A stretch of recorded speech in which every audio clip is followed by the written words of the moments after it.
পৌলমিদি আমাদের স্যার সৌমিত্রবাবুর মেয়ে আমাকে একদিন ফোন করে বাগবাজার বাটার মোড়ে, যে দেবনাথ এরকম একটা নাটক করছি আমরা ফেরা বলে, তো সেই নাটকে একটা চরিত্র ভেবেছি তোমাকে, মানে দেখতেই ভালো লাগে, আমরা প্রচুর অভিনয় করছি, ক্যামেরার কাজ করছি, আমরা বিশাল ব্যাপার, আমাদের প্রচুর টাকা পয়সা গাড়ি বাড়ি, কিন্তু এর পেছনে নেপথ্যের যে কান্নাটা আছে বা যে কষ্টটা আছে সেটা সাধারণ দর্শক অনেকেই জানেন না বা অনেকে জানেন। যাই হোক, সময় তো সবারই, আর মেগা সিরিয়াল মানে বলো তো, মেগা সিরিয়াল লোকে যে ভাবে যে সবচেয়ে সহজ মেগা সিরিয়াল, ভাববেন না, কিন্তু সবচেয়ে কঠিন কাজ হচ্ছে মেগা সিরিয়ালে অভিনয় করা এবং যারা টেকনিশিয়ানরা কাজ করেন তাদের কাজ। প্রত্যেকে তুমি ভাবো ডিরেক্টরের কি চাপ ওই সময়। আমি বুনি থেকে দেখলাম, দিদি আমি কিন্তু খাইনি মিষ্টি, কাল ছিলাম না। ও আচ্ছা আচ্ছা হবে বলেছে এইটুকু। এবারে পরে শুটিং করতে চলে গেছি, হঠাৎ করে কিছুক্ষণ পরে দেখি বাঁকে করে একটা মিষ্টিওয়ালা মাকে মিষ্টি নিয়ে ঢুকছে। দেবনাথ বাবু কে আছে, মিষ্টি পাঠিয়ে দিয়েছে বুনি। তুমি ভাবো, বুনি ওখান থেকে মিষ্টি পাঠিয়ে দিয়েছে যে ওখানে গিয়ে দেবনাথরা আছে ওদেরকে খাইয়ে এসো। এই এবার বাবুদার ইউনিটে গিয়ে যেটা তুমি প্রশ্নটা করলে, রায়বাড়ির সঙ্গে বাবুদার সঙ্গে কাজ করে কেমন লাগলো, এবার বুঝলাম যে বাবুদার সঙ্গে বা রায় পরিবারের সঙ্গে কাজ করার মানে সবচেয়ে বড় দিক যেটা হচ্ছে, আর্টিস্টের ট্রিটমেন্ট কি হতে পারে সেটা এনাদের থেকে শেখা। একজন আর্টিস্টকে থিয়েটার করতে করতেই চাকরিটাও করতাম, একটা এমএনসিতে চাকরি করতাম, দীর্ঘদিন করেছি। লাস্ট যে কোম্পানিটিতে ছিলাম 2008 থেকে ছিলাম 2018, সেই চাকরিটা আমার বলবো না ছেড়ে দিয়েছি, মানে ছেড়ে তো দিয়েছি আলটিমেটলি, কিন্তু চাপ এসেছিল, ছেড়ে দেওয়ার মতো অবস্থা হয়ে গেছিল, মানে কোম্পানি ছাড়িয়ে দেবে না তো তুমি ছাড়ো, এরকম একটা পজিশনে চলে এসেছিলাম। হয়তো মানে নাটকের সংলাপ ভুলে গেছে সেই সময়, বয়স হয়েছে, হয়তো অনেক সময় মনে পড়ছে না, কিন্তু বিশ্বাস করো অঞ্জনদা, মানে কোনোদিন দর্শক বুঝতে পারবে না যে ওই জায়গাটা সৌমিত্রবাবু ভুলে গেছে। স্যার এটা শিখে এসেছেন যে সবসময় গল্প করবে বা তোমার সারাউন্ডিংসটা এমন তৈরি করবে যারা তোমার থেকে বেশি যায়, তাহলে কি হবে, তুমি শিখতে পারবে অনেক কিছু। নমস্কার, স্বাগত সবাইকে আজকের এপিসোড অফ হ্যালো অঞ্জনে। আজকে আমার অতিথি আমার ভাই দেবনাথ চ্যাটার্জি। ওয়েলকাম ভাই। থ্যাংক ইউ অঞ্জনদা, থ্যাংক ইউ। আচ্ছা, কোনো পরিচয় লাগে না, আমি ওর ভীষণ বড় ফ্যান, ওর প্রত্যেক কটা কাজের। আর নয়ন রহস্য দেখে তো ওর প্রেমে পড়ে গেছিলাম, এটা কিন্তু একটাও বাড়িয়ে বলছি না। আর তারপরে ধরুন শুধু নয়ন রহস্য না, ওর প্রথম ওকে আমার ভালো লেগেছিল ফেরা নাটকটা থেকে। আমরা অনেক কিছু ওর সঙ্গে গল্প করব, মজা করব, দেখতে থাকুন। আচ্ছা, আছিস কেমন? ভালো আছি, যতটা ভালো থাকা যায় আছি ভালো। হ্যাঁ, মানে কি বলতে চাইছি যে যতটা ভালো থাকা যায় এখনকার পরিবেশের মধ্যে, এখনকার পরিবেশ, তার সঙ্গে ওই তুমি আমি একই গোত্রের মানুষ তো, শিল্পী মানুষ, অভিনয় করে খেতে হয় আমাদের, তো ওই অভিনেতাদের জীবন যেমন হয়, যেমন, হ্যাঁ একদম, টালমাটালটা সবসময় চলছে, সব সময়তেই চলছে, আজ আছি কাল নেই, এরকম একটা এর মধ্যে থাকি, সেই সব মিলিয়ে ভালো আছি আর কি বলা আর কি। না ভালোই থাকতেই হবে বল আমাদের। নতুন কি কাজ চলছে এখন? এখন স্টারে একটা মেগা চলছে, ওমর দরদিয়া, ওটা চলছে আপাতত। বাকি একটা কাজ করব সামনে, ওয়েব সিরিজ, আর একটা ওয়েব সিরিজ হয়ে রয়েছে তোমার এতে সোনি লিভে, জ্যাজ সিটি, সেটা আসবে বোধহয় জানুয়ারিতে রিলিজ করবে। বাহ, এই আর এর মধ্যে তো তোর সঙ্গে আমার দেখা হলো বোধহয় রানী ভবানী করছিলাম ওখানে, রাজরাজেশ্বরী রানী ভবানী করছিলাম, কিন্তু ওদের লিপ নিয়েছে, অনেক বছর এগিয়ে গেছে গল্প, তার ফলে বেশ কিছু চরিত্র আমরা বাদ পড়েছি আর কি। না সে তো আমাদের তো হয়েই থাকে। আচ্ছা, এবার তোকে অনেক কিছু জিজ্ঞেস করার ইচ্ছে আছে, কারণ তুই এমন একটা থিয়েটার দলে এমন একজনের সঙ্গে ছিলি, মানে যিনি আমাদের কাছে স্বয়ং ঈশ্বর। আচ্ছা, প্রথমে জিজ্ঞেস করি, থিয়েটারের ভালোবাসা বা লোভটা বা ইচ্ছেটা কবে থেকে শুরু হলো? এটা কি বলতো অঞ্জনদা, ওই মানে আমার মামাবাড়ির দিকে থিয়েটার বা ফিল্ম এই জায়গাটার একটা চর্চা সবসময় ছিল। মানে আমার ছোট মামা শিশুরঙ্গন বলে যে নাট্য দল ছিল, শৈলেন ঘোষ, সাহিত্যিক শৈলেন ঘোষের দল, শিশু সাহিত্য নিয়ে যারা কাজ করেছেন সারা জীবন, সেই শিশুরঙ্গনে ছোট মামাকে দেখেছি। তো সেখান থেকেই কোথাও একটা ভেতরে নাটকের প্রতি ভালোবাসা, যে লাইভ পারফরমেন্স কিরম হতে পারে সেইগুলোর প্রতি একটা ধারণা তৈরি হয়েছিল। এবং পরবর্তী সময় যখন স্কুলে পড়ি বা হাই স্কুলে শুরু করলাম, তখন যেমন হয় সবার, যে স্কুলের কোনো ফেস্ট হচ্ছে বা স্কুলের কোনো অনুষ্ঠান হচ্ছে, সেখানে পার্টিসিপেট করবো, একটা প্লেতে বা চান্স পেলাম আর কি, সেখানে করলাম, অডিশন দিলাম, বড়রা সিনিয়ররা অডিশন নিচ্ছে, আমাদের স্টুডেন্টরাই সব করছি আমরা, তো সেইখান থেকেও ভালো লাগা তৈরি হয়। তারপরে পরবর্তী সময় যখন আরেকটু বড় হই, পাড়ার যা হয় পাড়ার থিয়েটারে, হ্যাঁ, বা পুজোর সময়, হ্যাঁ এইগুলো হলো। সেখান থেকে এবার এই এই ভালো লাগাটা তৈরি হতে থাকলো আর কি, বাড়তে থাকলো। বাড়তে বাড়তে একটা সময় আমি গণনাট্যের সঙ্গে জয়েন করি, গণনাট্য সংঘ পটভূমি শাখা, বালি পটভূমি শাখার সঙ্গে জয়েন হই। ওখানে নিয়ে যায় আমার আকাশ কাকা, আমার আকাশ পাড়িয়াল বলে একজন থিয়েটার আমার খুব কাছের মানুষ ছিলেন, যিনি আমাকে নিয়ে যান আর কি। তখন আমি ওনার সঙ্গে কাজ করছি, মেহেরজান নাটকটি করা হয় ওদের ওখানে। সেইখান থেকে আমার যোগাযোগটা হয়, এবং তার পরবর্তী সময় যখন চাকরি পেয়ে যাই, চাকরি করতে করতে থিয়েটার করছি, থিয়েটার করতে করতে এবার থিয়েটার বলতে আমি তখন তারপরে স্পন্দন যে নাট্যদল আছে, সংগ্রাম ঘোষ, ওনাদের সঙ্গে কাজ করি বেশ কিছু নাটকে। কলকাতায় আসি, মানে বালি ছেড়ে কলকাতায়, বালিতে থাকি, বালি বেলুর অঞ্চল। তো এই করতে করতে তারপরে রাম মুখোপাধ্যায়ের, আমাদের রাম জেঠু, ওনার দল কলকাতা প্লে মেকার্স, তো ওনার সঙ্গে বেশ কিছুদিন কাজ করি। ওনার দলের সেক্রেটারিও ছিলাম বেশ কিছু বছর। তো ওখানে করতে করতেই একটা সময় হঠাৎ করে পৌলমিদি, আমাদের স্যার সৌমিত্রবাবুর মেয়ে, আমাকে একদিন ফোন করে বাগবাজার বাটার মোড়ে, যে দেবনাথ এরকম একটা নাটক করছি আমরা, ফেরা বলে, তো সেই নাটকে একটা চরিত্র ভেবেছি তোমাকে, তো নাটকটিতে বাপি আছে আর সঙ্গে দেবশঙ্কর হালদার আছে, তুমি কি করবে, এরকম করে বলেছে। এবার তুমি তো করবে মানে মানে আমি করবো কিনা এটা আর বলার এই রাখে না। তো ওই তারপরে যোগাযোগ হয়, এবং তারপরে তো ইতিহাস ফেরা প্রায় 100-র উপরে শো হয়েছে, ঘটক বিদায় আরো অনেক, এইভাবে মানে থিয়েটারের সঙ্গে জড়িয়ে পড়া হতো। বেদেহিতে তো একটা চরিত্র, বিদেহিতে আমি ব্যাকস্টেজ করতাম, আমরা সব ব্যাকস্টেজ করতাম। কারণ বেদেহি হ্যাঁ দেখেছিলাম, রাইট, তোরা ব্যাকস্টেজ। কারণ বিদেহিতে ম্যাক্সিমাম পুরোটাই সুরজিৎ দা, স্যার, বাবানদার ডিরেকশন ছিল, ভাইটু, পৌলমিদি, এনারা সব মেন আর কি। সত্যি মানে ওটা একটা বড় পাওয়া কিন্তু। হ্যাঁ, স্যারের সঙ্গে থাকা মানে সৌভাগ্য। পৌলমিদি, বিলুদা মুখোমুখি দল, সেই ভরসাটা করে পৌলমিদিও বলেছিল, এবং পরবর্তী সময় আমি মানে স্যারের প্রশ্রয়ে, পৌলমিদির প্রশ্রয়ে স্যারের অনেকটা কাছে চলে গেছিলাম। মানে স্যারও স্নেহ ভালোবাসতেন বোধহয়, আবার স্যারের কাছে অনেক গালাগালিও খেয়েছি। হ্যাঁ, সেই গালাগালিগুলো কোথাও মনে হয় গালাগালি তো ওরম না, আশীর্বাদ আর কি, মানে শেখাটা হয়েছে আর কি প্রপার, সেই যতটা পেরেছি আর কি, এই আর কি। মানে ওই সময়টা মানে আমার জীবনের গোল্ডেন পিরিয়ড, যখন আমি থিয়েটারের সঙ্গে ওতপ্রোতভাবে জড়িত।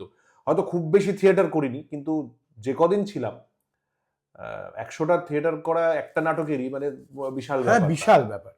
আর আমাদের ফেরার টিমটাও খুব দারুণ একটা টিম ছিল। যারা যারা এখনো যোগাযোগ আছে যাদের সঙ্গে, তারা এখনো বলে অঞ্জনদা যে আমাদের অনেক দলে আমরা নাটক করি, কিন্তু ফেরার দলের মতো। হ্যাঁ, মানে আমি যদি বলি, ধর এখন যারা বাচ্চাগুলো ছিল, যখন অর্কজা, ঋদ্ধিবে, সবই এখন দারুণ কাজ করছে, সব ভালো ভালো কাজ করছে।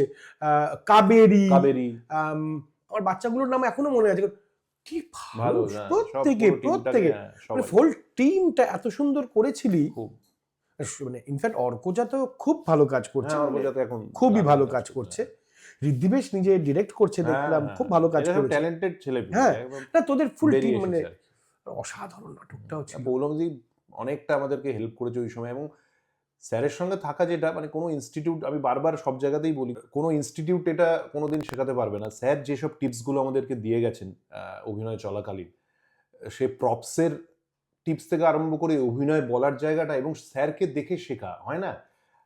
স্যারের জীবনেও স্যার যখন আমাদের সঙ্গে গল্প করতেন, তখন বলতেন যে স্যার এটা শিখে এসেছেন যে সবসময় গল্প করবে বা তোমার সারাউন্ডিংসটা এমন তৈরি করবে যারা তোমার থেকে বেশি জানে, তাহলে কি হবে, তুমি শিখতে পারবে অনেক কিছু। তো আমাদের সেটা মনে হতো, স্যারকে যখন মঞ্চে দেখছি বা দেবশঙ্কর দাকে যখন মঞ্চে দেখছি, পাশ থেকে দেখতাম খালি তাদের অভিনয়, এবং তাতেও অনেক কিছু শেখা যেত। এবং স্যারকে সেটা বলতাম আমরা, স্যার এই জায়গাটা কি সুন্দর করলেন। আমি নিজে দেখেছি, স্যার হয়তো মানে নাটকের সংলাপ ভুলে গেছে, সেই সময় বয়স হয়েছে, হয়তো অনেক সময় মনে পড়ছে না, কিন্তু বিশ্বাস করো অঞ্জনদা, মানে কোনোদিন দর্শক বুঝতে পারবে না যে ওই জায়গাটা সৌমিত্রবাবু ভুলে গেছে। ভাষার ওপর তার এতটাই দখল, তারই লেখা নাটক ফেরা, এমন শব্দ চয়ন করলেন, এমন শব্দ বসালেন যে কারোর ক্ষমতা নেই সেটা বোঝাবার, মানে ভুল হয়েছে কিছু আমরা বুঝতে পারলাম খালি, কিন্তু স্যার ঠিক ঘুরে ফিরে, আমি যেই কার্টেন পড়তো, স্যার প্রণাম করলাম, বলে যা করলেন আজকে, হেসে হ্যাঁ ঠিক আছে। আচ্ছা, মানে এই যে এখনো মানে স্যারেদের থেকে শেখা যেটা সৌমিত্রবাবু, দেবশঙ্কর দা দুজনকেই দেখেছি সবসময়, একাডেমি মঞ্চ হোক বা যে কোনো মঞ্চেই আমরা অভিনয় করতে গেছি, কোনোদিন দেখিনি স্যারকে সেই আগেই বসে পড়ে চা খাওয়াও এই খাওয়াও। প্রথমে এলেন, এসেই মঞ্চে চলে যেতেন। মঞ্চে গিয়ে দেবুদাকেও দেখেছি, স্যারকে তো দেখেইছি, দুজনে গিয়ে আগে মঞ্চটাকে ভালো করে দেখতেন, উইংস কোথা দিয়ে আজ ঢোকা বেরোনো কোথা দিয়ে হচ্ছে, আচ্ছা সেটটা ঠিকভাবে লাগানো হয়েছে কিনা, সব পুরো দেখে নিয়ে তারপরে মেকআপ রুমে এসে বসতেন গল্প করতে বা তারপরে রেডি হওয়ার জন্য যা। তো এই শেখাগুলো কোথাও যেন মানে নিয়মানুবর্তিতা বা ডিসিপ্লিন যাকে বলি আমরা থিয়েটারের, সেগুলো এনাদের কাছ থেকে ছাড়া কার থেকে শিখবো? এটা ঘটনা, হ্যাঁ তো একদম। সেগুলো হাতে কলমে শিখতে পেরেছি স্যারের কাছ থেকে। এবং স্যার মানে স্যারের গল্প বললে তো মানে তোমার দুটো এপিসোড হয়তো শেষ হয়ে আরো যাবে। বেশি, আরো হ্যাঁ। বেশি, আমি জানি তো সেটা। মানে ঘন্টার পর ঘন্টা স্যারের সঙ্গে এত আউটডোর গেছি আমরা, বাইরে গেছি নাটকের শো করতে, এবং স্যারকে তো আমরা আলাদা করে বলতাম স্যার হচ্ছে মিনি গুগল যাকে বলে, মানে পশ্চিমবঙ্গটাকে স্যার নিজের হাতের তালুর মতো চিনতেন। মানে বাইরে গেলে কোথায় কোথায় খেতে হবে, কোন জায়গায় দাঁড়াতে হবে, সব স্যার জানতেন। মানে এইখানে দাঁড়াও, ওখানে দাঁড়াও, এখান দিয়ে যেতে হবে, এই রাস্তার এদিকে যাচ্ছে, এইরকম।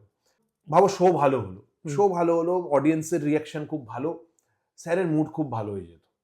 এবং স্যারের মুড ভালো হতেই ফিরছি যখন কোনো বাইরে থেকে এ করে, স্যার সামনে বসেছে ভাবো ড্রাইভারের পাশে, মাঝখানে আমরা পেছনে, তখন একটার পর একটা স্যার রবীন্দ্রসঙ্গীত গাইছে।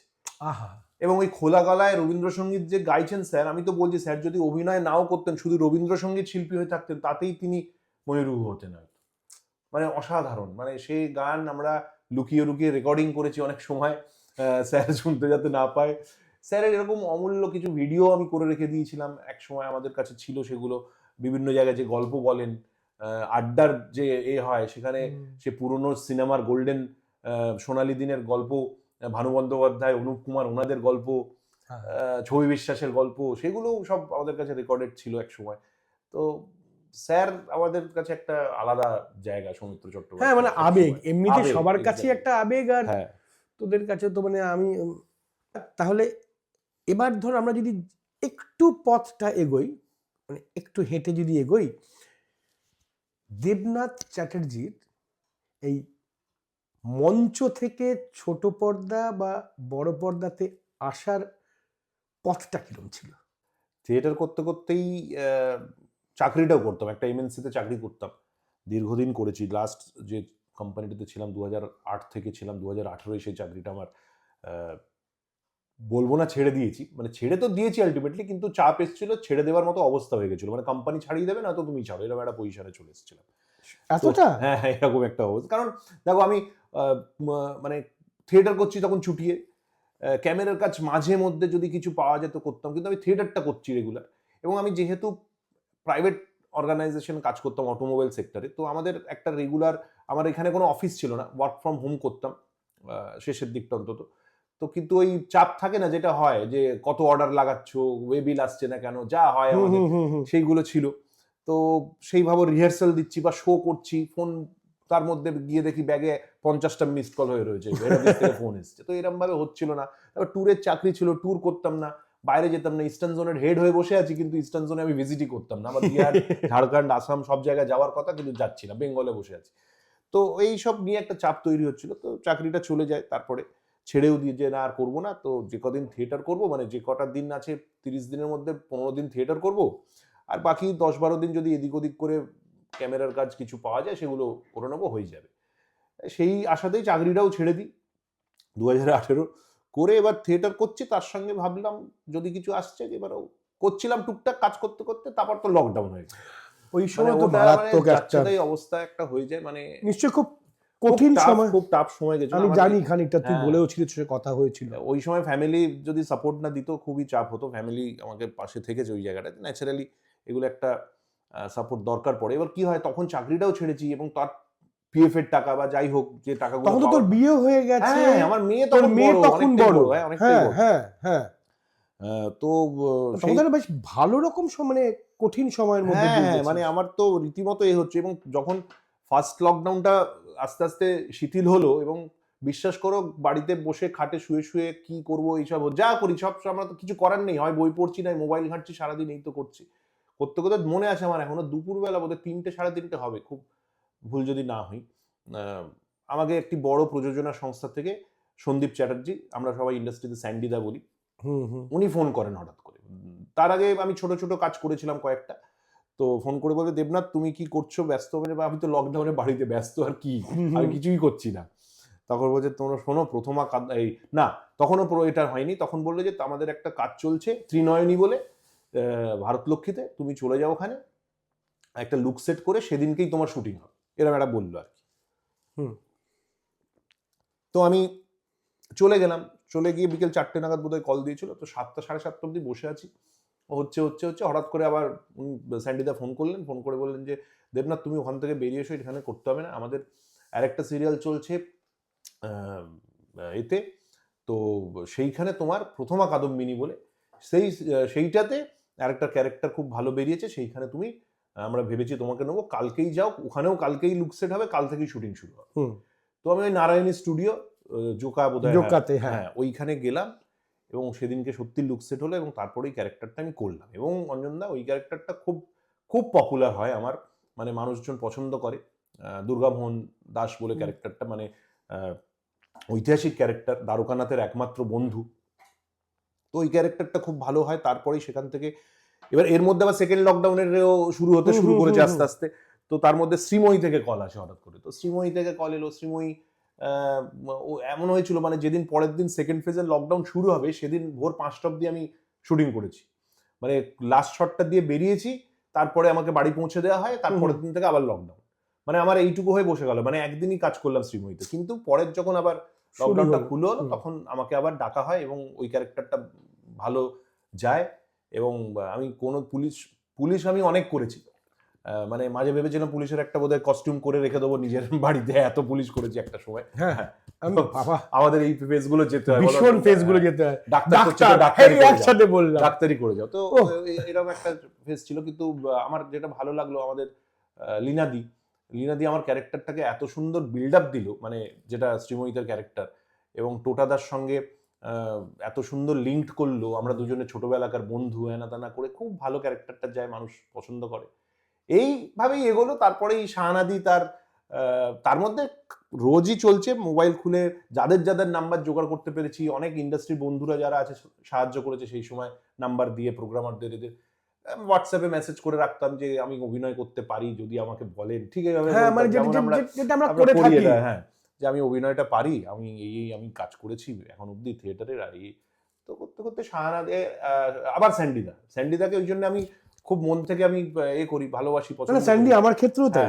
স্যান্ডিদা আবার আমাকে, শাহানাদির যখন প্রথম মেগা সিরিয়াল, শাহানাদি আমাদের শাহানা দত্ত বেরিয়ে যখন প্রথম মিসিং স্ক্রিউ ফর্ম করে রোহিত এবং শাহানাদি মিলে, তো তখন প্রথম ওনাদের মেগা সিরিয়াল ছিল আয়তবে সহচরী। তো আয়তবে সহচরীতে আমি একটা দুর্দান্ত ক্যারেক্টার পাই, ধিঙ্গি বলে একটা ক্যারেক্টার ছিল, যেটা এই করেছিল প্লে, তার মামার ক্যারেক্টার, এবং এখনো ইন্ডাস্ট্রিতে টেকনিশিয়ান অঞ্জনদা আমাকে মামা বলে ডাকে, মামা বলে। এই যে ওমর দরদিয়া করছি স্টারে, ওখানে যারা টেকনিশিয়ান আছে অনেকেই ওই কাজ, সবাই তো ছোট্ট পরিবার, ঘুরিয়ে ফিরিয়ে কাজ করি, ওরা এখনো আমাকে মামা বলে ডাকে। তো এই আর কি, এবার এইভাবে করতে করতেই তার মধ্যেই কিছু ছবির কাজের অফার আসে, ছবি করতে করতেই মেগা সিরিয়ালের মোটামুটি এখন ভরসা করে, একদম একটু ভালোবাসে, কাজ আসছে পরপর, আশা করি মানুষের ভালো লাগছে, তাই হয়তো তারাও আমাকে ভরসা করে আবার আরেকটা নতুন কাজের জন্য বলছে, চেষ্টা করি আর কি যতটা সম্ভব।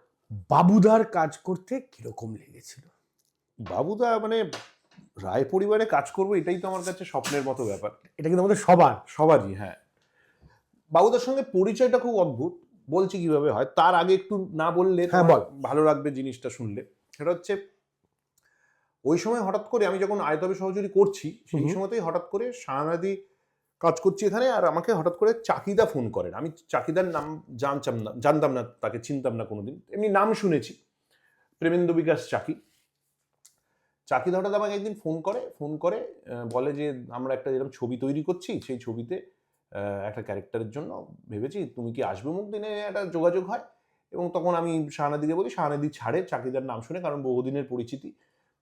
তো সেই জায়গা থেকে আমরা ওই ছবিটা করি, আমি লাভ ম্যারেজ বলে একটা ছবি, রঞ্জিত বাবু, রঞ্জিত রঞ্জিত বাবুর শালা হয়েছিলাম আমি, অঙ্কুশ, ঐন্দ্রিলা, হুম, হুম, অঙ্কুশের হুম, মামা, হুম, জানি। সোহাগদের মতো লোক, অভিনেত্রী মানুষ। তো তাদের সঙ্গে কাজ করার সুযোগ পেলাম হঠাৎ করে, এবং কাজটা খুব ভালো হয়, লাভ ম্যারেজ খুব ভালো পপুলার হয়। হ্যাঁ, হ্যাঁ, হ্যাঁ, তোর চরিত্রটা খুব ভালো। চরিত্র খুব মজার চরিত্র ছিল, খুব ভালো। পদ্মদার স্ক্রিপ্ট ছিল, হুম। পদ্মদার কথাও বলতে হবে অবশ্যই। পদ্মদা আমাকে খুব হেল্প করেছে এইসব ব্যাপারে। হ্যাঁ, যে পদ্মদা আমার ক্ষেত্রে হ্যাঁ, মানে ভীষণ রেকমেন্ড করে এত দেওয়াটা ভালো একটা, একজন যে এই মানুষ। চরিত্রটার জন্য একে ভাবতে পারিস, এটা বলাটাও অনেক বড় কথা। এবার আমার এটা আমি ক্ষেত্রেও পারবো কি হয়েছে। পারবো না সেটা তো আমার উপর আমার, ডিপেন্ড হ্যাঁ, করছে। হ্যাঁ। এই যে ভালোবেসে অন্তত বা মনে রেখে বলা যে এই চরিত্রটা তুই একে ভাবতে পারিস, হুম, হুম, এইটা হুম। বলে দেওয়া অনেক। কিন্তু তো পদ্মদার সেই জায়গাটা আমার আছে, সেই জায়গাটা আমাকে সাহায্য করেছে একটা সময়। তো এই করছি। এবার ওইখানে চাকিদার ইউনিটে একজন এডি ছিলেন, সিধু বলে, সিদ্ধার্থ। এবং সেই সিদ্ধার্থ আমার সঙ্গে ওখানে শুটিং হচ্ছে, দীর্ঘ একটা শিডিউল ছিল, রোজই প্রায় দেখা হচ্ছে। হতে হতে ও আমাকে আলাদা করে ডেকে একদিন বলে যে দেবনাথ দা, তোমার কাজ আমার ভাল লাগছে। হুম। তো তখনও পরিচয় দেয় নিজের, হুম। যে আমি বাবুদার ইউনিটে কাজ করি, বাবুদার ছবি করলে আমি বাবুদার সঙ্গেই থাকি। বাবুদার, আমার বাবা হচ্ছে, এবার বাবার নাম যেই বলেছে আমি তখন ঘাবড়ে গেছি, ওরে বাবা কাজ ছেলে। যাকে, তো রমেশ সেন, পুনু বাবু, মানে সত্যজিৎ বাবুর মানে ফার্স্ট এডি ছিলেন। হ্যাঁ, মানে একদম খুব বলা যায় কাছের লোক। ওনার ডান হাত। হ্যাঁ, ডান হাত। তার ছেলে হচ্ছে সিধু এখন বাবুদার ইউনিটেই কাজ করে। সে তখন বলে যে আমরা একটা ছবি করব, ফেলুদার ছবি। তো আমরা বাবুদাকে তোমাকে যোগাযোগ করবে, আমি বলবো বাবুদাকে তোমার কাজ আমার ভালো লেগেছে, এরকম করে। এইভাবে যোগাযোগ হলো আর কি। এবার তো বসে আছি, হঠাৎ করে একদিন সিধুই ফোন করলো যে বাবুদা তোমাকে দেখতে চেয়েছে, এসো, হুম। আমরা হত্যাপুরি করব, হুম। তো তুমি এসো একবার। তো আমি তো এই গল্পটা এবার শুরু হলো, মানে রায়বাড়ির সঙ্গে আমার যোগাযোগটা এবার এখান থেকে। মানে বিশ্বাস করো, যখন আমাকে বোধহয় 5টায় অ্যাপয়েন্টমেন্ট দিয়েছিল, 5টার সময় দেখা করবে বাবুদা, 1 নম্বর বিশপ লেফ্রয় রোড। আমি ওই গলিটাতে প্রায় 4:30-এরও আগে ঢুকে পড়েছি আর কি, মানে যেন কোনোভাবে লেট না হয়। আমি পুরো পাইচারি করেছি, রাস্তাটায় ঘুরেছি, কতক্ষণ নাই হয়। একদম 5টা বাজতে 5-এ বাড়ির নিচে এসে আবার সিধুকে ফোন করলাম, আমি এই নিচে দাঁড়িয়ে আছি। আমি, হ্যাঁ চলে এসো, উপরে বারান্দা দিয়ে করলো। ওপরে গেলাম, গিয়ে দেখি বাবুদা ঘরটা। আমি প্রথম ঢুকলাম, আগে কোনোদিন আমি সত্যজিৎ বাবুর বাড়িতে, ওই বাড়িতে কোনোদিন ঢুকিনি আমি। তো আমি ঢুকলাম, ঢুকে বাবুদা বসে রয়েছে। একটা বড় চেয়ার আছে বাবুদার, যেখানে বসে থাকে, কাজের জায়গা, বইপত্র, একটা ল্যাম্প জ্বলছে। তো বলে, এই তো ভালো লাগছে, বাহ, বসুন। তখন তুমি করেই কথা আপনি করেই কথা বলতেন। বসলাম। শুনুন, আমরা আমরা একটা ছবি করছি, ফেলুর ছবি, হত্যাপুরী। তো আপনাকে একটা চরিত্র দেবো ভেবেছি, দেখছে পুরো ওপর নিচে দেখছে আমাকে, আমি বুঝতে পারছি। আমি তো এবার তার আগে আমি কি করেছিলাম, স্টাডি করে গেছিলাম একটুখানি। মানে আমার হত্যাপুরী ন্যাচারালি ফেলু গল্প সবারই পড়া, মোটামুটি। হ্যাঁ, তো আমি একটু তার আগে আরেকবার পড়ে নিই পুরো গল্পটা, এবং হাইলাইট করি কিছু ক্যারেক্টার যেটা আমাকে দিতে পারে, ভেবে গেছিলাম আর কি, যে এইগুলোর মধ্যে আমি পেতে পারি আর কি। বাহ। তখন বললে এই ক্যারেক্টারগুলো, কিন্তু আপনাকে আমার বলছে এবার যে আমি একটা চরিত্র, ঠিক আছে আমি দেবো। আর জানলো কি করেছি না করেছি, সৌমিত্রবাবুর সঙ্গে কাজ করেছি, ওগুলো গল্প বেরোলো সব আস্তে আস্তে। ও আচ্ছা, হলো কেমন আছে পৌলমী দিয়ে এসব জিজ্ঞেস করলো। তা করে লাস্টে বলছে আপনাকে একটা চরিত্র দেবো, কিন্তু না আপনাকে আমি বাঁচিয়ে রাখতে পারবো না। এইটা যেই বলেছে আমি তখনই বুঝেছি কোন চরিত্রটা হবে। রাইট। তখন আমি বললাম, স্যার এই চরিত্রটা বলে, হ্যাঁ তাহলে তো জানা যে ভেরি গুড, এরকমভাবে এ করলো। তাহলে ঠিক আছে, আপনার হাইট কত? আমাদের 6 ফুট 1 ইঞ্চি। বাহ, খুব ভালো, ঠিক আছে তাহলে। আমি কথাবার্তা হয়ে গেল। তো বাকিটা এবার এ করে নেবে, একদিন এখানে আসতে হবে, কস্টিউমের মাপ দেবে, আর স্ক্রিপ্ট রিডিং হলে আমি ডাকবো তাহলে তোমাকে। হয়ে গেল, হাঁপ ছেড়ে বাঁচলাম বিশ্বাস করে। এবার বাইরে অব্দি বেরোলাম, ওই বড় দরজা দিয়ে বেরিয়ে, কাঠের সিঁড়ি আছে, উঠেছিলাম লিফটে, কাঠের সিঁড়ি আছে, নিচে নামছি। এবার আমি মানে কি বলবো অঞ্জনদা, কেঁদে ফেলেছিলাম। মানে আমি পেলাম বা কাজটা করব, এবং এইরকম একটা বাড়িতে এসে আমি সেই সুযোগটা পেলাম। যে গল্পে অভিনয় করব সেই গল্পের ইলাস্ট্রেশন, মানে ক্যারেক্টারের ইলাস্ট্রেশন সত্যজিৎ বাবু স্বয়ং করে দিয়ে গেছে তার বইতে। আমার ক্যারেক্টারের ইলাস্ট্রেশন ছিল বইতে, হত্যাপুরীতে। তো সেই ক্যারেক্টারটা আমি করব, এবং সন্দীপ বাবু আমাকে বললেন, আমি করছি। আমি বিশ্বাস করতে পারিনি, আমি কেঁদে ফেলেছি। আমি যে পাবো এটা হলো আমার কোথাও যেন মনে হলো সেই স্যার সৌমিত্র চট্টোপাধ্যায়, যে স্যারের আশীর্বাদ, মনে হলো যেন স্যার আমাকে দিয়ে গেলেন এটা একটা, এই বাড়িতে ঢোকার একটা সুযোগ করে দিয়ে গেলেন কাজ। ব্যাস, তারপরে তো কাজটা হলো না, তার মধ্যে অনেক কিছু হয়েছে। কারণ হ্যাঁ? প্রথমে ওরে বাবা, মানে এত টালমাটাল যায় না আমাদের জীবন, যেটা শুরু করলাম যেটা দিয়ে আর কি। মানে কি বলবো, ওটা SVF এর মতো বড় ব্যানার করার কথা ছিল ছবিটা, কিন্তু কোনো একটা সমস্যা হয় তাদের জন্য, তো আলটিমেটলি হঠাৎ করে ক্যান্সেল হয়ে যায় ছবিটা। এবং আমি বাবুদা মানে আবার ইউনিট থেকে ফোন করে জানানো হয় ছবিটা এখন হচ্ছে না, পরে কবে হবে জানি না, পরে হবে জানাবো, এরকম একটা বলে। আবার মন খারাপ, আবার একটা হয়ে গেলাম, কি রে বাবা, একটা কাজ এলো এত ভালো।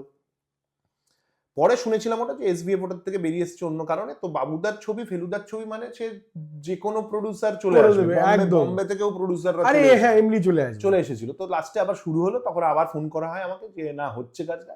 তো এবার তো শুরু হলো, কাজ করলাম, পাটুলি করলাম, পাটুলি মানে আমাদের এতে শুটিং হয়েছিল তোমার ক্যামেলিয়াতে, হ্যাঁ। হ্যাঁ। তো তারপরে গেলাম পুরী গেলাম, মানে ওখানে মেন এগুলো হলো, ক্লাইম্যাক্স গুলো হলো।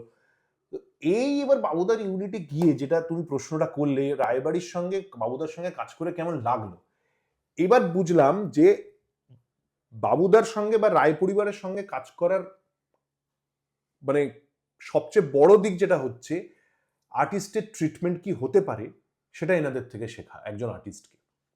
মানে সত্যজিৎবাবু, আমি পরবর্তী সময় বিভিন্ন লেখায় পড়েছিলাম বা ইন্টারভিউতে দেখেছিলাম যেগুলো আছে, যে আর্টিস্টকে, বাবুদাও বলেছে যে আর্টিস্টকে প্যাম্পার করো, কারণ আর্টিস্টকে দেখা যাবে স্ক্রিনে, তার মধ্যে যদি মুখে ছাপ পড়ে, সে মানে কি বলবো, তার মধ্যে সে বিরক্ত হয়ে আছে বা কোনো কিছু নিয়ে তার ভাল লাগছে না, তো সেইগুলো তার মুখে ছাপ পড়ে। তাই সেই জিনিসটা পুরো দেখলাম বাবুদাদের ইউনিটে করে, মানে আর্টিস্টকে প্রচন্ড ভালোবাসে এবং তাদেরকে সুযোগ সুবিধা থেকে আরম্ভ করে কোনো রকম যাতে অসুবিধা না হয়, মানে সবটাই নিজের হাতের মধ্যে রাখার চেষ্টা। বনিদির মতো মানুষ, মানে বাবুদার স্ত্রী বনিদি নিজে সবটা দেখতেন, রান্না থেকে আরম্ভ করে খাওয়া দাওয়া, কল টাইম ঠিক টাইমে সবাই উঠতে পারে কিনা, সবাই যাচ্ছে কিনা। পুরীতে শুটিং করছি, ইউনিটের সবাই আগে, আমি যেদিন গেছি তার আগের দিনে ইউনিটের সবাই মিষ্টি খেয়েছে, যা হয় ওইখানে মিষ্টি বিক্রি হয়। তো আমি বুনিদিকে দেখলাম, দিদি আমি কিন্তু খাইনি মিষ্টি, কাল ছিলাম না। ও আচ্ছা আচ্ছা, হবে বলেছে এইটুকু। এবারে পরে শুটিং করতে চলে গেছি, হঠাৎ করে কিছুক্ষণ পরে দেখি বাঁকে করে একটা মিষ্টিওয়ালা মাকে মিষ্টি নিয়ে ঢুকছে। দেবনাথ বাবু কে আছে, মিষ্টি পাঠিয়ে দিয়েছে বুনিকে। তুমি ভাবো, বুনিদি ওখান থেকে মিষ্টি পাঠিয়ে দিয়েছে যে ওখানে গিয়ে দেবনাথরা আছে, ওদেরকে খাইয়ে এসো। তো এইগুলো তো আমরা পাই না সাধারণত, আর্টিস্টরা এরকম ট্রিটমেন্ট আমরা পাই না। অন্য জায়গায় গিয়ে এই অসুবিধাটা হয়। এমনকি ক্লাইম্যাক্স সিনে গিয়ে, যখন পুরীতে লাস্ট দিন শুটিং করছি, ক্লাইম্যাক্সে আমাকে মেরে ফেলা হলো, সুভাষিস দা আমাকে মেরে দিল, ওই সিনটা হলো 3-4 বার করে নেওয়া হলো, 2-3টে অ্যাঙ্গেল থেকে বাবুদা নিল, নেওয়ার পর বাবুদা ক্ল্যাপ দিল, খুব ভালো হয়েছে, জড়িয়ে ধরলো। হওয়ার পরে বুনিদি দেখি আর্নিকার বোতল নিয়ে দাঁড়িয়ে রয়েছে। দেবনাথ অনেকবার পড়ে গেছো, ওঠা পড়া হয়েছে, গায়ে হাত পায়ে ব্যথা হয়েছে, হয়তো তুমি আর্নিকা খাও। এটা কি করে বলো তো অঞ্জন দা, আজকের দিনে কি মানে অসাধারণ একটা এক্সপিরিয়েন্স। এবং কাজ করে খুব আনন্দ পেয়েছি, শিখেছি অনেক কিছু বাবুদাদের ইউনিট থেকে। বাবুদাদের ইউনিট এত ডিসিপ্লিনড ইউনিট, আমরা তো কাজ করি কি চেঁচামেচি হুল্লোড়বাজি হয়, তো জানো এক এক সময় তো, আর রাতের দিকে তো ছেড়েই দাও আরো। আর বাবুদা এত শর্টেড প্ল্যান্ড, সবকিছু করা রয়েছে তার হাতে। শট নিচ্ছে, সেই লাল খেরোর খাতা যেটা সত্যজিৎবাবুর হাতে ছিল, সেই রকমই একটা খাতা বাবুদাও আছে, সেখানে সব নোট করা রয়েছে, কোন শট থাকবে কোন শট থাকবে না। এত শর্টেড মানুষ, ইউনিটে কোনো চেঁচামেচি নেই, খুব সুন্দর কাজ হয়ে যাচ্ছে, মানে একটার পর একটা সিন উতরে যাচ্ছে কি সুন্দরভাবে, অসাধারণ। এবং প্রথম দিন শট দিয়েছি, ফার্স্ট ডে শট, পুরো ইউনিট ক্ল্যাপ দিচ্ছে, আমি জীবনে পাইনি। মানে ফার্স্ট ডে ফার্স্ট শটটা দিলাম, ওকে হলো, বাবুদা কাটলো, পুরো ইউনিট এটা দেবনাথের জন্য বলে সবাই মিলে হাততালি দিচ্ছে। মানে একটা আর্টিস্টকে কোথায় তুলে দেয় বলো তো তার মনোবলটাকে। তো এইগুলোই ছোট ছোট জিনিস, কিন্তু ইট স্পিক্স লাউড, অনেক জোরে এগুলো আমাদেরকে করে। তো বাবুদার ইউনিটে কাজ করে মজা পেয়েছি খুব। তারপরে তো বেশ কিছুদিন, 1 বছর গ্যাপের পরেই আবার নয়ন রহস্যের জন্য ডাকলো আরেকদিন, দেবনাথ তুমি কি একদিন আসতে পারবে? তুমি বলছো, তখন তুমি হয়ে গেছে, তুমি বলছো যাবো না, কবে যাবো? বলো তাহলে কাল একবার এসো, 7টার সময়। গেলাম, বসেছি আমি সেদিনকে, আমি আর বাবুদাই, আর কেউ নেই। শোনো, আমি তো নয়ন রহস্য করছি, তোমাকে আমি ভেবেছি সুনীল তরফদার ম্যাজিশিয়ানের রোলটা দেবো। আমি না পুরো সোফা থেকে পড়ে যাবো ভাবছি, আমি কি সুনীল তরফদারের ক্যারেক্টার, মানে হ্যাঁ ওটা ভেবেছি, অসুবিধা নেই তো তোমার, তুমি ম্যাজিক দেখাতে যদি তুমি ইংরেজি ইংরেজি বলাটা নিয়ে বললো, ইংরেজিতে অসুবিধা নেই তো? আরে না, ইংরেজি মিডিয়ামে, বাংলা মিডিয়ামের স্টুডেন্ট, যতখানি ইংরেজি বলতে পারি, বাকিটা স্ক্রিপ্টে থাকলে আমি করে নেবো। তো এরকম ভাবে বললে মানে তাহলে হয়ে যাবে, কোনো অসুবিধা নেই। আর ম্যাজিক নিয়ে পুরো, এবার এই মানে নয়ন রহস্য করতে গিয়ে তো আরো ভাস্ট এক্সপিরিয়েন্স হলো, পুরো ম্যাজিক শিখলাম, ম্যাজিকটা পুরো শেখানো হলো আমাকে। বাবুদার বাড়িতে একটা পুরো ম্যাজিকের টিম এসে তারা সবাই মিলে আমাদের শেখালো, এবং সেখান থেকে সবকটা পারফর্ম আমরা করি। মানে অসাধারণ। রোশনি, ওদের যারা যারা ছিলেন, ওনার হাজব্যান্ড, তো সবাই মিলে আমরা মানে ম্যাজিকটাকে যতটা জ্যান্ত করা যায় সেটা করার চেষ্টা করেছি শোটাতে। বাবুদার ছেলে মানে আমাদের সৌরদীপ, ও আমাকে খুব হেল্প করেছে। ও স্ক্রিপ্ট সেভাবে তৈরি করে দিয়েছে আমাকে, ইংরেজি দিয়ে সুন্দরভাবে করে আমার সঙ্গে বসে পড়ে নেওয়া, ওই কাজগুলো সুন্দরভাবে ও আমাকে হেল্প করেছে। তো সব মিলিয়ে টোটাল কাজটা ঠিকঠাক করতে পেরেছি আশা করি। এবার দর্শক বা সাধারণ মানুষ মনে রেখেছে, এটাই বড় কথা। তো দুটো কাজই ওখানে অসাধারণ। হ্যাঁ, একদম। আমি মানে ওটা অসাধারণ। আরো আরো ভালো লাগেছে যেটা আমার সুভাষিস দা আমাকে ফোন করে বলেছিল নয়ন রহস্য দেখে, নিজে ফোন করে সুভাষিস দা, দেবনাথ ভালো কাজ করেছিস খুব। আরো যেটা ভালো লেগেছে, বিশ্বজিৎ দা হঠাৎ করে একদিন ফোন হচ্ছিল, সিনিয়র বিশ্বজিৎ দা চক্রবর্তী আমাদের, বিশ্বজিৎ দা ফোন করে হঠাৎ করে, দেবনাথ শোন, আমি এক্ষুনি ডাবিং করে বেরোলাম, নয়ন রহস্যতে ছিল, বলে আমি এক্ষুনি ডাবিং করে বেরোলাম, কি ভালো কাজ করেছিস, দারুণ কাজ করেছিস, আমার খুব ভালো লেগেছে। বাবুকে আমি বলেছি, যাক বাবা, এইটাই আমার কাছে বড় পাওনা, সিনিয়র আর্টিস্টদের ভালো লেগেছে কাজটা করে যতটা সম্ভব। ব্যাস, বাবুদা করিয়ে নিয়েছে, পরিবেশ তৈরি করে দিয়েছে, এই আর কি। খুব ভাস্ট এক্সপিরিয়েন্স, খুব ভালো এক্সপিরিয়েন্স, মানে মনে রাখার মতো এক্সপিরিয়েন্স রায় পরিবারের সারা জীবনে তোর স্মৃতিতে থাকবে এরকম কিছু কিছু কাজের মধ্যে কোনগুলোকে রাখবি? দেখো, থিয়েটারে অবশ্যই ফেরা আমার একটা মানে মনে রাখার মতো চরিত্র। ওটা এমনিতে মনে রাখার মতো চরিত্রও বলবো না, মনে রাখার মতো একটা আমার মানে কি বলবো, নাটক। মানে ওই নাটকটার সঙ্গে আমার প্রচুর স্মৃতি জড়িয়ে রয়েছে। এবার মনে রাখার মতো চরিত্র যদি বলি, আমি দুটো নাটক আমি বলবো মুখোমুখি, পৌলমিদিরই ডিরেকশন, দুটোই স্যারের লেখা। একটা স্যারের লেখা বৃহন্নলা বলে নাটকটা, যেটা পৌলমিদির নাম পাল্টে দুটি কাপুরুষের কথা করেছিল। ওই নাটকে আমি একটা চরিত্র করতাম, মাতালের চরিত্র একটা। ওইটা আমাকে খুব টাচ করে। ওই নাটকটাও খুব ভালো ছিল, মানে দুজন নকশাল মানুষের এদের গল্প ছিল সেই সময় পিরিয়ডটায়। ওইখানে একটা বাড়িওয়ালা, আমি মাতাল বাড়িওয়ালার চরিত্র করেছিলাম। ওইটা খুব আমার কাছের চরিত্র, কারণ ওটার থেকে যে কমপ্লিমেন্টটা পেয়েছিলাম ওইটা আমার সারা জীবন মনে থাকবে। মানে মঞ্চে অভিনয় করছি, তখন সামনে একজন বসেছিলেন, বোদ্ধা, নাট্যবোদ্ধা, আমাদের নাম বলছি না, পরে শুনেছি তার পাশে যে ছিল তাকে বলেছে, বলে দেবনাথকে পুরো অজিতেশের মতো লাগছে, মানে গলা এবং পুরো টোটালটা, সাদা চুল, এরকম পাঞ্জাবি খাটো ধুতি পরে, তো অজিতেশের মতো লেগে এটা একটা লেগেছে। স্যারও ওই নাটকটা দেখেছিলেন, দুটি কাপুরুষের কথা, এবং স্যারও পৌলমিদি আমাকে পরে বলেছিলেন, দেবনাথ তোর ক্যারেক্টারটা স্যার খুব প্রশংসা করেছে। তো এইগুলো পাওয়া আমার, এটা একটা। আরেকটা নাটকে অন্ধযুগ বলে একটা নাটক করি আমরা, পৌলমিদির নির্দেশনায়, দেবশঙ্কর দা অশ্বত্থামা করে। ওইখানে আমি জুজুৎসুর ক্যারেক্টার করি, মহাভারতের যুদ্ধের পরের ঘটনা নিয়ে নাটকটা, ধর্মবীর ভারতীর গল্প, যেটা আমাদের প্রণতা বন্দ্যোপাধ্যায়, মানে অজিতেশ বন্দ্যোপাধ্যায়ের বোন বা দিদি বোনই বোধ হয়, তার বাংলা অনুবাদ। তো সেখানে জুজুৎসু ক্যারেক্টারটা করি, ওইটা করতে আমার খুব ভালো লাগে, মানে মন ছোঁয়া ক্যারেক্টার, খুব ভালো প্রশংসা পেয়েছিলাম এই ক্যারেক্টারটা করতে, ভালো লেগেছিল। থিয়েটারে এরম অল্প কয়েকটা ক্যারেক্টার আছে, আরো কয়েকটা আছে, যেমন ডন, তাকে ভালো লাগে চেতনাতে, সেখানে আমি যে ক্যারেক্টারটা করি ওইটা খুব ভালো লাগে। ডক্টর কারাস্কোয়ার, তার সঙ্গে একজন প্রডিউসারের ক্যারেক্টার, ডাবল ক্যারেক্টার, মানে ডাবল নয়, মানে নাটকের মধ্যে নাটক চলছে যেটা, সেটা একটা। হ্যাঁ, আর ঘাসিরাম কোতওয়ালেও আমি ওই ব্রাহ্মণের চরিত্রটা, যেখানে যার হাত পুড়িয়ে দেওয়া হয়, তো মানে তাকে অত্যাচার করা হয়, ঘাসিরাম অত্যাচার করে তাকে, ওই চরিত্র দুটো আমার খুব কাছের চরিত্র। হ্যাঁ, তো এইগুলো আছে। আর টেলিভিশনে যদি বলো, টেলিভিশনে অবশ্যই মামা বলে বিখ্যাত হয়েছে যে সিরিয়ালটা, আয়তবে সহচরী, সেই ক্যারেক্টারটা আমার খুব প্রিয়। তার সঙ্গে শ্রীময়ীর পুলিশ কমিশনার, ওই চরিত্রটা আমার খুব প্রিয়। আর মানে মনের রাখার মতো ক্যারেক্টার আর কি এগুলো। আর লাস্ট যে তেঁতুল পাতা বলে একটা সিরিয়াল করতাম, তাতে আমি যে ক্যারেক্টারটা করেছি, ছোটকার ক্যারেক্টার, বাড়ির হুল্লোড়ে, আমি যেটা মানে আমার যখন ব্রিফিং হয়েছিল বলেইছিল যে তুমি যেটা করো সেটাই, মানে তুমি থিয়েটার নিয়ে ভালোবাসো, সারাক্ষণ থিয়েটার করছো, হুল্লোড় করছো বাড়িতে, এইরকম একটা ক্যারেক্টার। তো সত্যিই সেইটা করতে গিয়ে আমি দেখলাম, হ্যাঁ, আমি সেরকমই একজন মানুষ যে সারাক্ষণ হুল্লোড়ে থাকতে ভালোবাসি, বাড়িটাও ওরকম হুল্লোড়ে, আর নাটক করছি, সবাইকে পাড়ার লোকেদের নিয়ে করছি, ছেলে মেয়েদের নিয়ে হুল্লোড় করছি, এই একটা ক্যারেক্টার পেলাম। যার মানে বেশিরভাগ দিনের পোশাক হচ্ছে সে লুঙ্গি আর পাঞ্জাবি পরে ঘুরে বেড়ায়। হ্যাঁ, তো এই এই আর কি। আর ছবিতে বলতে গেলে বাবুদার দুটো ছবি অবশ্যই আমার কাছে খুব প্রিয়। বাবুদার দুটো ক্যারেক্টারই দুটো ডিফারেন্স। হ্যাঁ মানে একটাতে আমি সবাই ভাববে খারাপ মানুষ কিন্তু ভালো ভালো মানুষ মানুষ, বলবো, আর আর নয়ন রসটা থেকে উল্টো সবাই উল্টো ভাববে ভালো মানুষ খারাপ মানুষ বেরোবে। তো দুটো চরিত্র কন্ট্রাস্ট এবং দুটোই ভালো লেগেছে করে। আর লাভ ম্যারেজে আমার ওই ক্যারেক্টারটা আমার খুব পছন্দের ক্যারেক্টার। মানে এখনো লোকজন লাভ ম্যারেজ নিয়ে বলে যে আপনাকে দেখলাম লাভ ম্যারেজ ভালো লেগেছে।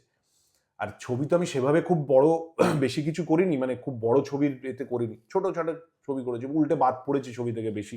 মানে কেন বাদ পড়েছি সেটা আর বলবো না, যাকে ও থাক, আমরা সবাই বুঝি, আমরাও বুঝি, সেটা বুঝি। চরিত্র এরকম আর কি।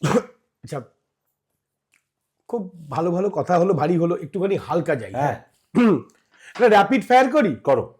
কিন্তু যে দুটো অপশন দেবো তার মধ্যে থেকে উত্তর দিতে হবে। বেশ, তাই বলবো। এটার সঙ্গে এটাও কিন্তু আমি নেবো না ভাই। না না, অর আইদার অর কিছু চাইতো না, আমি হয় এটা নাহলে ওটা, তোমাকে সোজা বলতে হবে। চলো দেখি চেষ্টা। ঠিক আছে, দেবনাথের কোনটা সবচেয়ে বেশি প্রিয়, বিরিয়ানি না ফ্রাইড রাইস? বিরিয়ানি। ওফ, লাভলি, ও লাভলি, এরকমই চাই। আচ্ছা, মনের প্রিয় মানুষের সাথে অচেনা জায়গাতে ভ্রমণ করা, নাকি চেনা রেস্টুরেন্টে ক্যান্ডেল লাইট ডিনার, মানে চেনা জায়গাতে বেড়াতে গিয়ে সেখানে গিয়ে একটা ক্যান্ডেল লাইট ডিনার, ওরকম টাইপের একটা কিছু? মানে ভালোবাসার মানুষের সঙ্গে বা পছন্দের মানুষের সঙ্গে আননোন জায়গায় গিয়ে একটা লং ড্রাইভ বা খুঁজে বার করে কোনো একটা জায়গা, ওরকম, নাকি চেনা পরিচিত? হ্যাঁ, আমার চেনা পরিচিত মানে নরমাল জায়গাতেই পছন্দ বেশি। ও মানে তার মধ্যে এক্সপ্লোর করতে, আমার মানে আমি এক্সপ্লোর বা সাসপেন্স করার জন্য আমার যে পার্টনার বা আমার যাকে নিয়ে যাব তাকেও তো সেটা ভাবতে হবে, সে সেরকম নয় আর কি। না সেটা আবার তুই এটা ঘুরিয়ে দিবি। এই তো, এই যে দেখি বড় অভিনেতারা এরকমই করে। যাই হোক, ঠিক আছে, আবার আরেকটা জিনিসে আসি। অবসর সময় বই পড়া বা লেখালেখি করা, নাকি থিয়েটার দেখা বা সিনেমা দেখা? দুটোই। প্রথমটা কি হবে? তোমাকে একটা বলতে হয়, বলে প্রথমেই বলে দিয়েছি, থিয়েটার দেখা। বাহ বাহ বাহ, মানে অনেকটা আমারই মতো। আমি সত্যি, হ্যাঁ, মানে এখন তো আরো এরকম হয়েছে অঞ্জনদা, মানে যেহেতু আমরা টেলিভিশনের সঙ্গে কাজ করি, টেলিভিশনে তো কোনো ঠিক থাকে না। আগের দিন রাত্রি 10:30, 11টা, 12টার সময় জানতে পারি পরের দিন লাগছে কিনা। ডেটগুলো নিয়ে রেখে দেয়, ডেটগুলো নষ্ট হয়, বুঝতে পারি না, কোথাও কাউকে সঙ্গে কমিটমেন্ট করতে পারি না কারোর সঙ্গে যে হ্যাঁ অমুক তারিখে অমুক জায়গায় যাবই। তো সেই জায়গায় দাঁড়িয়ে যেদিনই আমি এরকম ছুটি পাই, আমি থিয়েটার দেখতে চলে যাই, বা কিছু দেখতে, পারফর্মিং আর্ট দেখতে আমি সেম একাডেমি চত্বর যাই, কিছু না কিছু তখন যেটা হচ্ছে সেটাই চলে দেখে নি। আচ্ছা, এবার একটু কঠিন,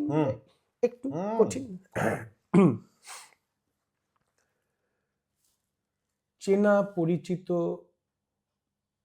অভিনয় প্রশিক্ষণ পাওয়া লোকেদের সঙ্গে অভিনয়, নাকি খুব জনপ্রিয় কোনো একটা সিরিয়ালে অনেক বেশি রেমুনারেশন নিয়ে সোশ্যাল মিডিয়াতে যারা প্রচন্ডভাবে,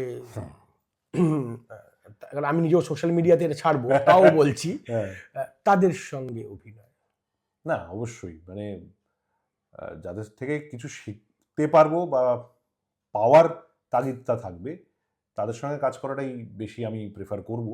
মানে কাঙ্ক্ষিত বটে, যারা বোদ্ধা, যারা দীর্ঘদিন কাজ করছে, তাদের থেকে আমি দেখো নিজেকে তৈরি করা বা শেখার তো কোনো বয়স নেই, সবাই বলে গেছে, সারা জীবন বলে যাচ্ছে সবাই এটা। তো শেখাটা আমি কেন ছাড়বো? আমি এমন কারোর সঙ্গে, দেখো কাজ তো করাটা ডিপেন্ড করে অঞ্জনদা যারা আমাদের কাজে রাখছে তাদের উপর ডিপেন্ড করে, সবচেয়ে বড় কথা। একদম, আমরা কি ছবি চুজ করতে পারি না, কিন্তু যখন আমি দেখবো, দেখো সেটা বোদ্ধারা, না, এটাও তোকে বলি, আমি এটাও কিন্তু বলবো, অনেকেই কিন্তু প্রশিক্ষণ না জানার লোকেরা কিন্তু খুব ভালো কাজ করে তো, সেটা তো খুব ভালো করে।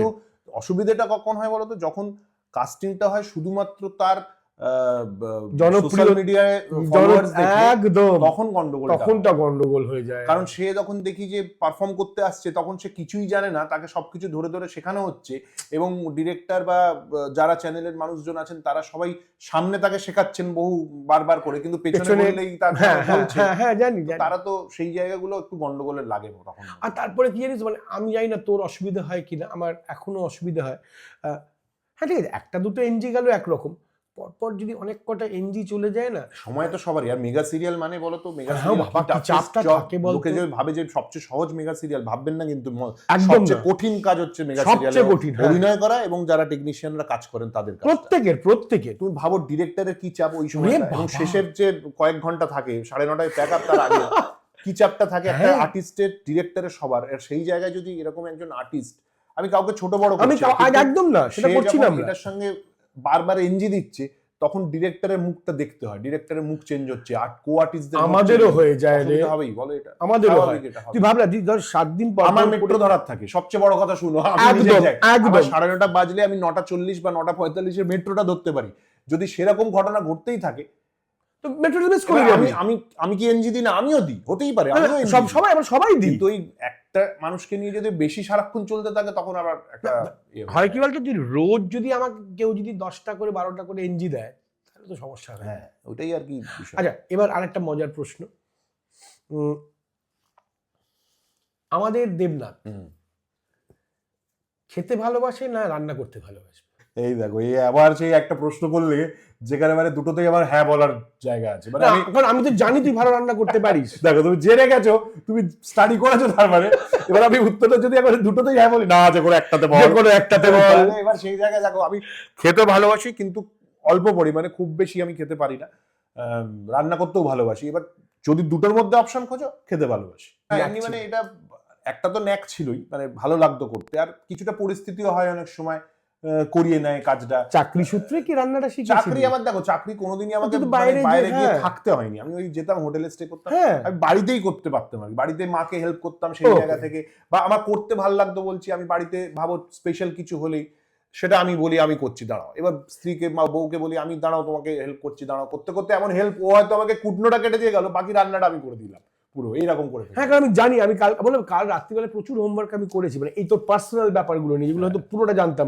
এইটা কিছুটা ইনজেক্ট আমার মেয়ের মধ্যেও হয়ে গেছে। ও একদম প্রচুর রান্না করতে পারে, মানে নিজের থেকেই শেখে। আমি দেখেছি, মানে অনলাইনে দেখে দেখে একটার পর একটা রান্না করছে, রাত্রে বাড়ি গেলে বাবা আজকে এটা করেছি দেখো তো, এরকম করে আমাকে। ভালো।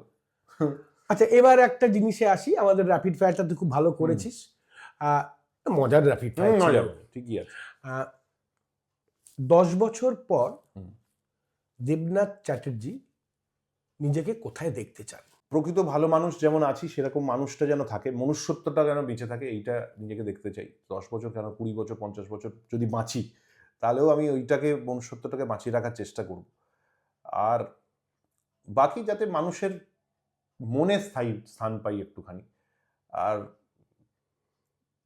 আর্টিস্টের জীবন তো খুব অস্থির, খুব অনিয়ম আমাদের জীবনটা, এবং যারা শুধুমাত্র আমরা এই পেশায় আছি, শুধুমাত্র এই পেশা, মানে দেখতেই ভালো লাগে, আমরা প্রচুর অভিনয় করছি, ক্যামেরার কাজ করছি, আমরা বিশাল ব্যাপার, আমাদের প্রচুর টাকা পয়সা, গাড়ি বাড়ি, কিন্তু এর পেছনে নেপথ্যের যে কান্নাটা আছে বা যে কষ্টটা আছে, সেটা সাধারণ দর্শক অনেকেই জানেন না, বা অনেকে জানেন, যাই হোক।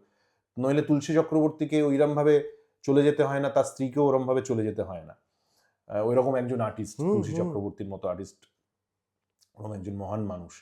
তো আমাদের লাইফটাও সেরকম। তো অন্তত সেইটুকু যেন থাকে 10 বছর পরেও আমার, যাতে আমার স্ত্রী সন্তান ঠিকভাবে যেন থাকতে পারে, পরিবারের মানুষজন যেন ঠিকভাবে থাকতে পারে, আর অন্তত নিজের চিকিৎসার খরচাটা নিজেরা যেন বহন করতে পারি, কাছে হাত পাততে না হয়। এইটা সত্যি বড় বিষয়। কারণ যা জিনিস দেখে এসেছি, যারা এখন একদম নতুন প্রজন্ম যারা থিয়েটারে ঢুকছেন, সেই ছেলে মেয়েদেরকে কি বলবি?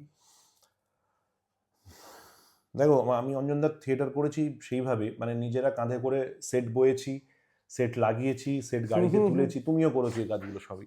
লাইটের কাজও আমরা জানি করতে, সেট লাগাতে তো বললামই, মেকআপও করতে বললে আমরা করে দিতে পারতাম, সবটাই আমরা নিজেরা তৈরি করা, এগুলো সবই করেছি। তো এক থিয়েটার, আমি মানে তুমি যেটা বললে থিয়েটারে আসতে চায়, থিয়েটারে আসতে চাইলে এই কাজগুলো তারা করবার চেষ্টা করবে, সেইগুলোকে করা দরকার। তাহলে তোমার ক্ষেত্রটা তৈরি হবে পুরোটা, নিজেকে ঠিকভাবে গ্রুমিং করে বড় করতে পারবে। পরবর্তী সময় নিজের কাজ যখন অন্য জায়গায় করতে যাচ্ছ তখন তুমি তৈরি একজন আর্টিস্ট, সেই জায়গাটা নিজের মনের মধ্যে কনফিডেন্স, কারণ থিয়েটার আমাদের কনফিডেন্স বিল্ড আপ করে একদম, মানে যাই হোক তুমি বুঝতে পারবে একজন থিয়েটার আর্টিস্টের কনফিডেন্স আর একজন নরমাল, হ্যাঁ সেটা একটা তৈরি হয়। আর যারা নতুন ফিল্মে বা টেলিভিশনের কাজে ক্যামেরার কাজে আসতে চাইছে তারা তো প্রচুর মানুষজন রেগুলার আমাকে হোয়াটসঅ্যাপে বা এতে করে যে দাদা একটু দেখুন না, দাদা একটু খবর দিন। আমরা তুমি কি করেছো আগে বলো, নিজের প্রতি কতটা তোমার কনফিডেন্স আছে, তুমি কি কাজ করো। দাদা ওই শিখেছি এক জায়গায়, ওই থিয়েটার করেছি, আমি রিল বানাই বলেছে, আমি অনেক আমার রিলের পাঠিয়ে দিয়েছে, মানে তোমার লিঙ্ক পাঠিয়ে দিয়েছে সিরিয়াসলি। হ্যাঁ, খুলে দেখি সব গানের সঙ্গে ও লিপ মেলাচ্ছে, নাচছে, এইসব বলে ওটা নাকি অভিনয় না। তো আমি তাদের বলবো তারা থিয়েটারটা মিনিমাম 5 বছর রগড়ান, হ্যাঁ রগড়ান 5 বছর একটা হার্ডকোর থিয়েটার টিমে ঢুকে, মানে সেখান থেকে আজকে দেবশঙ্কর দা এমনি দেবশঙ্কর দা হয়নি। হ্যাঁ, দেবুদা নান্দিগারে যাওয়ার পরে ইস্ত্রি করতেন, খালি ইস্ত্রি, জামা কাপড়। যতজন মানুষ আছেন, যতজন শিল্পী অভিনয় করবেন সেই রাত্রে তাদের জামা প্যান্ট ইস্ত্রি করতেন।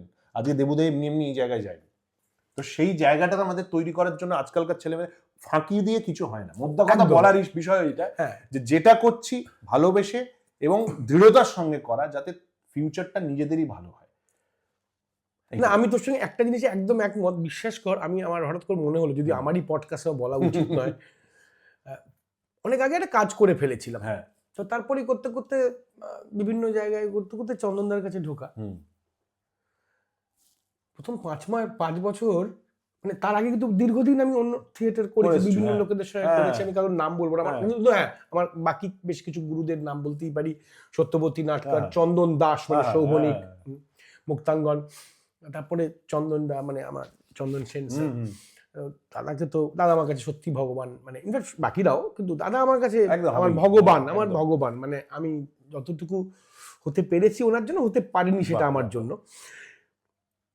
5 বছর কোনো জায়গায় কিছু করতে যাইনি, মানে হ্যাঁ এরম ভাবেও ভাবা যায়, এখনো কিছু শিখিনি, মানে মনে হয় সত্যি করে জানি না, তুই বল। রোজ মনে হয় মানে একটা কাজ করে যখন বেরিয়ে আসছি না, মানে ইস, তারপরে যখন দেখি ইমা এখানে এরকম করলাম না কেন, এটা করলে আমারও মনে হয়, আমারও খুব মনে হয় রেগুলার বেসিসে, মানে কনফিডেন্স লুজ লাগে প্রথম শট দেওয়ার সময়। প্রথম শট এখনো কিন্তু কনফিডেন্সের একটা অভাব, মানে এটাকে যেরকম ভাবে ভাবতে পারতাম, তারপরে ফিরে এসে ভাবি হলো না।